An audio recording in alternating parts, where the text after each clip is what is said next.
प्रशंसा और निंदा, वही बात आ रही है इसमें घूम फिर के कि अगर कोई बच्चा है और उसको हम यहाँ कोई शारीरिक पनिशमेंट नहीं मिल रहा है, लेकिन एक टोंट कसना, ठीक है। मान लीजिए बच्चा बड़ा शैतान है क्लास में और मैं बात बात पे ये कोई अगर कुछ करना भी चाहता है तो मैं बात बात पे से कहूँ कि अरे नहीं नहीं तुम कर ही नहीं सकते, ठीक है बैठो यहीं, शांत बैठो आराम से, तो उसको क्या लगता है कि ठीक है मैं नहीं कर सकता, इसका मतलब मैडम ने कहा है तो इसका मतलब कर ही नहीं सकता हूँ, जबकि वो कर सकता है, उसके अंदर कैपेसिटी है। तो ये निंदा जो है, निंदा खतरनाक भी हो सकती है और पॉजिटिव वे की तरफ भी लेके जा सकती है बच्चे को। ये बच्चा सोच ले कि अरे मैडम ने के सामने मेरी ऐसी इमेज है और मुझे अपनी इमेज सुधारनी है, ठीक है, वो उसी तरह से प्रयास शुरू कर देता है। तो निंदा और प्रशंसा ये एक विधि है मोटिवेट करने। प्रतियोगिता तथा सहयोग, ठीक है। जब आप 10th इंटर में थे या अभी बीटीसी में ले लीजिए, आपकी कोई फ्रेंड है या फ्रेंड भी नहीं है, आपका कोई क्लासमेट है और आप ये सोच लेते हैं मुझे इससे ज़्यादा मार्क्स लाने हैं। हुआ होगा कभी आपके भी साथ कि इससे ज़्यादा मार्क्स लेके आने हैं और आप उधर प्रयासरत हो जाते हैं कि हाँ मुझे ज़्यादा मार्क्स लाने तो मुझे कोशिश करनी चाहिए। और अगर नहीं हो पाता है ऐसा तो फिर आप और ज़्यादा तैयारी शुरू कर देते हो कि तो यहाँ क्या एक प्रतियोगिता, जैसे यहाँ एक पिक में दिखाई है, प्रतियोगिता होती है, उसके माध्यम से पता चलता है कि कौन कहाँ तक पहुँचा है, किसका क्या लेवल है, ठीक है। तो प्रतियोगिता एक तरीका है में कंपटीशन पैदा कर देना कि कंपटीशन पैदा हो गया तो बच्चा स्वयं ही पढ़ेगा। इसी तरह से सहयोग, जैसे कंपटीशन होता है इसी तरह से सहयोग होता है। अगर आपको सहयोग मिल जाता है, आपको अच्छा क्लासमेट मिल जाए या दोस्त मिल जाए, आपको उसके समझाने का तरीका अच्छा लगता है कि वो जो भी चैप्टर आपको पढ़ा रहा है या बता रहा है तो वो आपको एकदम समझ में आ रहा है, तो वहाँ सहयोग की भावना आ रही है कि अगर ये मुझे समझा दे या सहयोग कर दे तो ये चैप्टर मुझे ठीक से क्लियर हो जाएगा, तो वहाँ सहयोग की भावना है। तो ये दो विधियाँ हैं जो इंसान को मोटिवेट कर सकती हैं, किसी बच्चे को पढ़ने के लिए मोटिवेट कर सकती हैं। नवीनता भी एक विधि है। जैसे आप लोग यहाँ बैठे हो, इससे पहले आपने शायद प्रोजेक्टर से नहीं पढ़ा था, अब आप प्रोजेक्टर से यहाँ बैठ के पढ़ रहे हो तो आपको भी अच्छा लगा कि वाह प्रोजेक्टर लगा है, एसी लगा है रूम में और अच्छा सब कुछ, भौतिक वातावरण अच्छा है, शैक्षिक वातावरण अच्छा है, मैडम भी बड़े मन से पढ़ा रही हैं, तो आपको थोड़ा अच्छा लगा और आप यहाँ बैठने के लिए तत्पर हुए, कुछ सीखने के लिए आप यहाँ तत्पर हो गए हैं।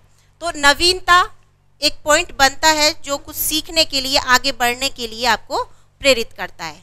आपको कंप्यूटर नहीं आता लेकिन सीखने की बड़ी इच्छा है, आपको लैपी मिल जाता है तो आप उसे बड़े मन से चलाते हो, क्या एक नवीनता आपको मिल गई, ठीक है। जो आपका ज्ञान था उसे एक और नवीनता मिल गई है कि आप इस तरह से सीख सकते हो। तो यहाँ ये एक पॉइंट बनता है। आकांक्षा का स्तर, यदि छात्रों का आकांक्षा स्तर उनकी सामर्थ्य के अनुसार है तो वो लक्ष्य प्राप्त करने के लिए क्रियाशील हो जाएंगे।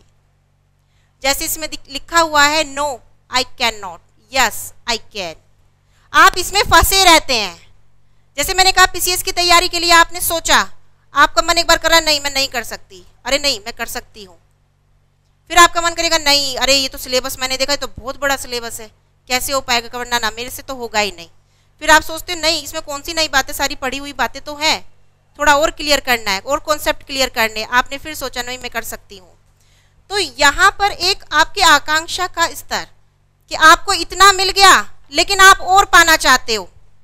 आपने बीटीसी की नौकरी तो मिल जाए, बीटीसी करके आपको प्राइमरी के टीचर बनना ही है, लेकिन आप उससे खुश नहीं हो, आप कहते हो मुझे और आगे जाना है और कुछ बनना है। तो आकांक्षा का जो स्तर है वो आपका ऊंचा होता चला जाता है, आप उसमें संतुष्ट नहीं हो, इंसान को संतुष्टि नहीं हो रही है, ये मिल गया तो ये भी चाहिए, ये मिल गया तो ये भी चाहिए, या थोड़ा और होना चाहिए था, परसेंटेज मेरी 60% है, ये नहीं थोड़ा 65 होनी चाहिए थी, ठीक है। तो ये भी होना जरूरी है।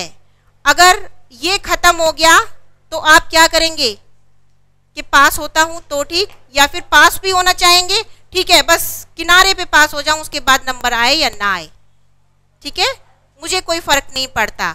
तो वहाँ क्या होगा, आपकी प्रोग्रेस रुक जाएगी, आप डिग्री तो पा जाओगे लेकिन वास्तव में एक टीचर नहीं बन पाओगे।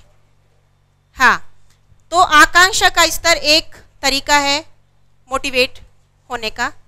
आपका मैं कोई टेस्ट लेती हूँ, ठीक है, टेस्ट लिया और उसके बाद आपको मैंने अंक नहीं बताए, या फिर आपका बीटीसी का रिजल्ट आपको नहीं बताया गया 2 साल तक कि फर्स्ट सेमेस्टर का रिजल्ट क्या रहा, या कितने रिजल्ट पता चल गया कि पास हूं तो नंबर नहीं बताए गए, अब आपको ये लगता रहेगा पता नहीं मेरे क्या क्या नंबर आए होंगे, किस सब्जेक्ट में क्या नंबर आए होंगे, किस सब्जेक्ट में ऊपर गए होंगे, किस सब्जेक्ट में नीचे गए होंगे, तो आप थोड़ा मन नहीं लगेगा क्लास में कि अरे पहले सेमेस्टर का रिजल्ट तो पता नहीं है, सेकंड सेमेस्टर में कितनी तैयारी करूं, पहले मैंने कम की थी या ज़्यादा की थी या सही की थी, कैसे की थी, आपको नहीं पता है क्योंकि आपको रिजल्ट नहीं बताया गया। तो इसमें यही कहा गया है कि मोटिवेट करने के लिए ज़रूरी है बच्चे को साथ के साथ उसका रिजल्ट पता होना चाहिए। अगर टेस्ट लिया है तो उसका रिजल्ट देना चाहिए, एग्ज़ाम हुआ है तो उसका रिजल्ट देना चाहिए, प्रतियोगिता कोई कराई है तो उसका रिजल्ट भी बताना चाहिए। कोई पेंटिंग प्रतियोगिता आपसे कराई गई, कौन फर्स्ट आया, सेकंड आया, थर्ड आया, सालों तक पता ही नहीं, नाम नहीं है उसका, और अगर दोबारा प्रतियोगिता रख दी जाए तो आपका मन नहीं करेगा करने का। ठीक है, तो ये प्रगति का ज्ञान होना बहुत जरूरी है। प्रगति का ज्ञान होने से बच्चा मोटिवेट होगा।